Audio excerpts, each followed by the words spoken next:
Hello everyone, this is Dana.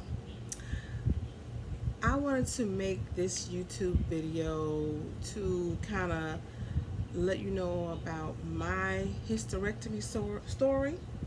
Um, Let me just tell you a little bit about myself. I am 46 years old, African American. I have one child. She's 19. So that's just a little bit about myself. Work hard, been working hard all my life. And my periods have been pretty good most of my life. Was on birth control a long time ago. Stopped taking birth control.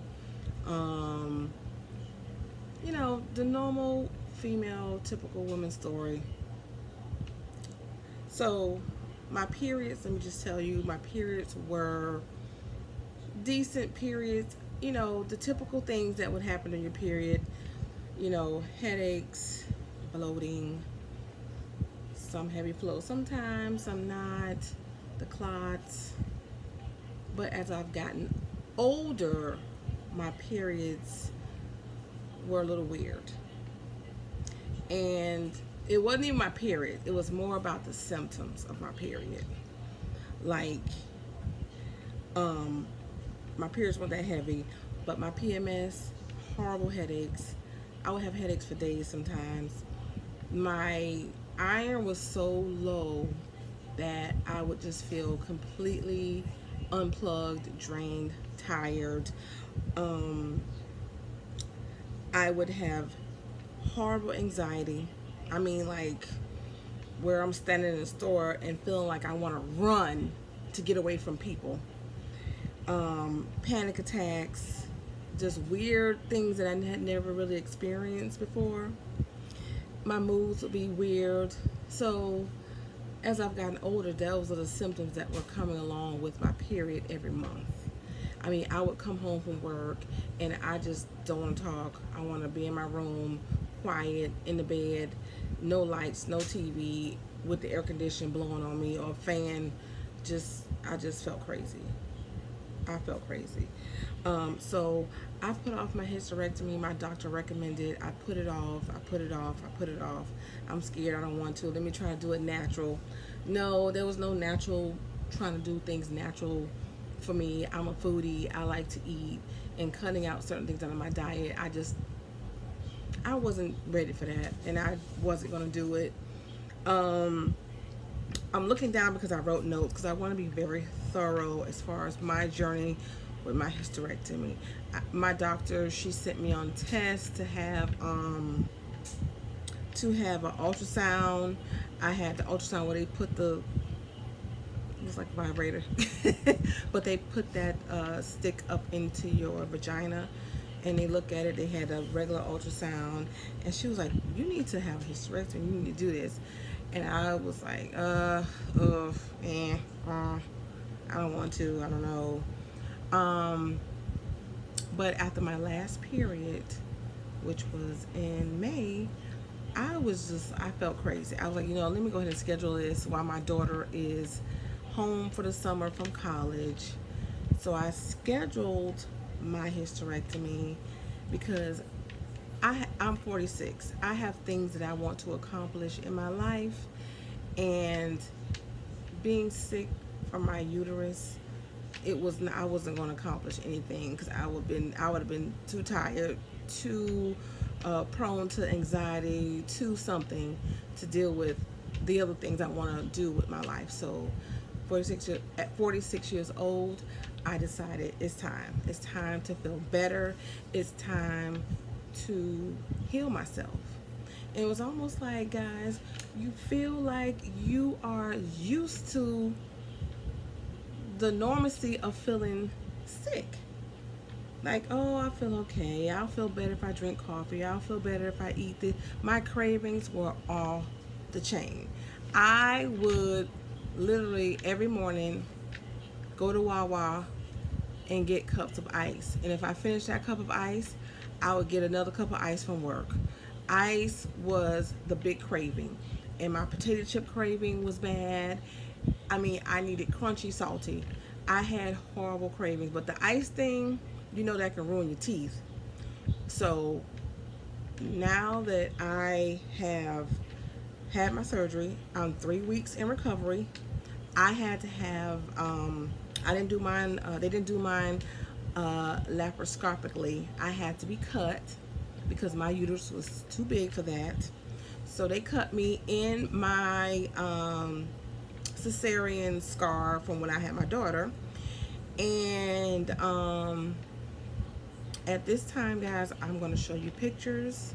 Um, the pictures are quite, if you are squeamish, they might be a little gross to you, but it's a picture of my uterus outside of my body where she pulled it out. And then the next picture is my uterus dissected along with 16 fibroids, and my uterus was covered in endometriosis, and other fibroids were growing. So I'm gonna show you the pictures. I'm gonna come right back.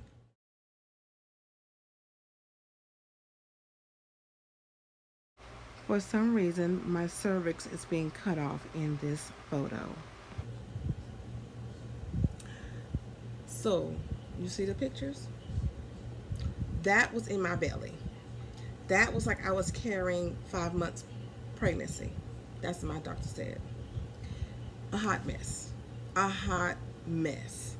Um, who would have known that this uterus, your uterus, could be sucking the life out of you, filled with that much sickness that you feel horrible. I felt so bad. And now that it's been 3 months since my surgery, I really feel good. Other than my, where they cut me at, of course you're going to feel those pains. You're getting used to your new body. I've lost probably like 10 pounds so far. My cravings have pretty much gone away. My appetite is, my body's trying to figure it out. My body's trying to figure out, oh, what this is new. This is, wow, really? Okay. I mean, I really feel good. I had a partial hysterectomy. She took my uterus and my cervix. I still have my ovaries because, guys, if they take your ovaries, you go into menopause straight in. And for me, my ovaries were fine. I know for some ladies, their ovaries are not fine. They have to take everything, and then you go straight into menopause. So I am thankful to my doctor that she did not take my ovaries. So, but I have a scar, of course. If you've ever had a cesarean, you know what that scar looks like. My scar is not too bad. I keloid as an African American woman. A lot of us do keloid, so I do have a little bit of scar tissue. She gave me something to put on it, and hopefully it will go down. It's only been 3 weeks, like I said, since my surgery, so I'm still getting used to my new way of life. I have not gone back to work yet. Like I said, I'm off for 6 weeks. It's almost like you had a baby. So hopefully you are prepared in your career, your home life, that you can take off 6 weeks of work. I'm on disability right now, so thank God for that. Thank God for that, because your bills still coming. You still gotta take care of your household. You still gotta eat. You still gotta buy groceries. You still gotta cook. As a working woman, taking care of my family, I still have those things going. So thank God for having a career that provides me with a short-term disability and all that good stuff. But as far as how I feel, guys, I really feel good. I feel like my skin is different. I feel like my coloring is different. This is pretty much the first time I've worn makeup since I've been off work, because I wear makeup every day when I go to work. So I just wanted to come on here and tell you about my story, show you pictures, and just let any woman know. If you have any problems, if you're afraid, don't be afraid, because once the surgery is over and you're feeling better, you'll be like, Oh my God, I can't believe I waited this long. Everybody in the hospital was so nice to me. My daughter and one of my good friends went with me to the hospital. My anesthesiologist came and talked to me before the surgery.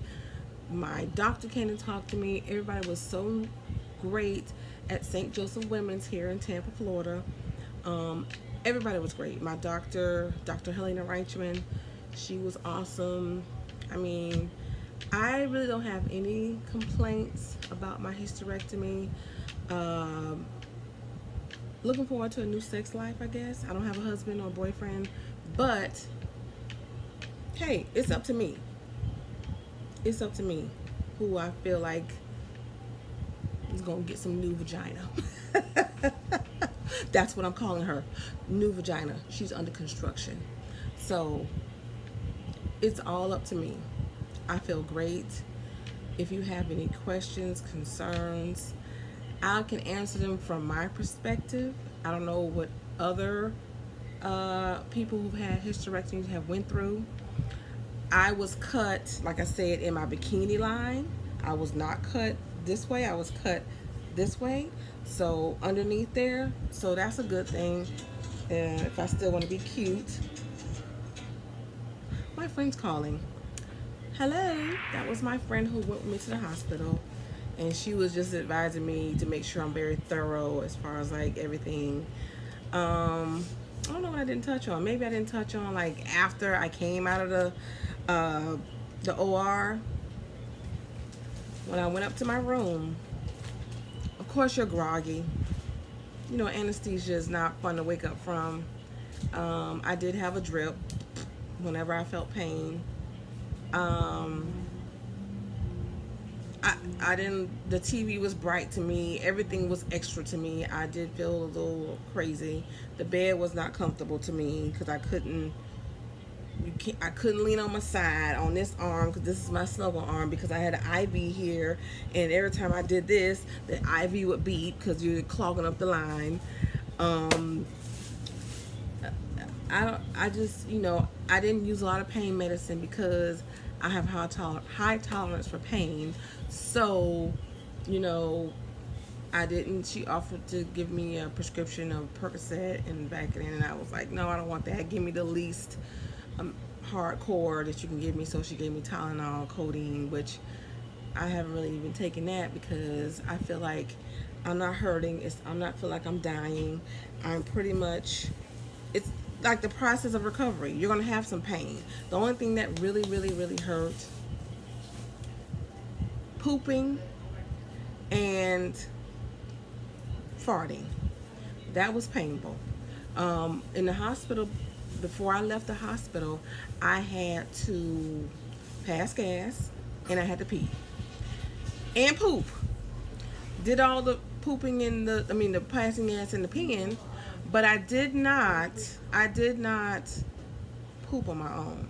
So they gave me milk and magnesia. They gave me stool softener. That ain't gonna work for me because I'm already naturally. I don't go to the bathroom like I should. So I was like, I'm gonna need an enema. So they gave me an enema, guys. An enema. A tube they stuck in my butt with a liquid going in my butt, in my intestines. And when I tell you it was like explosive poop, now I see why people go get colonics because Lord have mercy. It was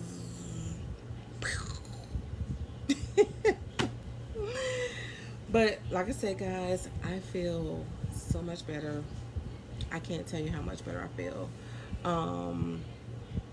Hopefully this was informative to you if you're going to have a hysterectomy, partial hysterectomy, you having issues with your periods, being anemic. I almost had to have blood transfusion. Thank you, Lord, I didn't have to. Blood sucking, fibroids, and endometriosis. I almost had to have a blood transfusion. Not nice. So hopefully this was informative to you all. Just take care of yourselves, ladies, fellas. If you know your lady or your mama, your auntie, your sister, you know they not themselves, question them, because they may need to go and get themselves checked for any kind of illness. So thank you so much, guys, for watching this video. My phone keeps ringing. People keep talking in the background. But anyway, thank you for watching. I hope this is informative, and thank you. Questions, concerns, let me know. Bye, guys.